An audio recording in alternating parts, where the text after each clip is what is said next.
Та бүхний өдрийн амар амгалан айлтгая. Улсын хурлын гишүүн нэрийн дэвшүүлсэн ачаал тооч хэдэн зүйл хэлмээр байна.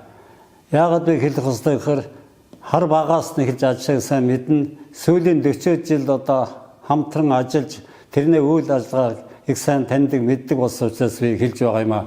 Ачаа бол ёс зүйтэй харилцан хандлагыг бол дээд зэрэг эзэмсэн. Өөрөө бол хуулийн хуучраас хуулийн боловсрол өндөртэй. Өөрөө сонгогчдын төлөө юу хийж чаддаг юм бол энэ 4 жилд харуулж чадсан гэж бодож байна. Тийм учраас бол би ачааг дахин их хурлын гишүүнээ сонгодно гэдэгт эргэлзэхгүй байгаа. Учир нь өгөхөөр маань хүмүүс нэг дугаарт нь ёс зүй харилцан хандлагыг дээд зэрэг эзэмсэн, хоёр дугаарт нь хуулийн боловсролтой хуулийг баталгад бол өөрийнхөө оюун ухаанаа бүрэн зацуулах чадвартай, гурав дугаарт нь сонгогчдын төлөө хэн болохоо 4 жилд харуулж чадсан учраас би Баруун аймгийн сонгогчд маань ачааг бол эргэл тусгай сонгоно гэдэгт итгэлтэй байгаа.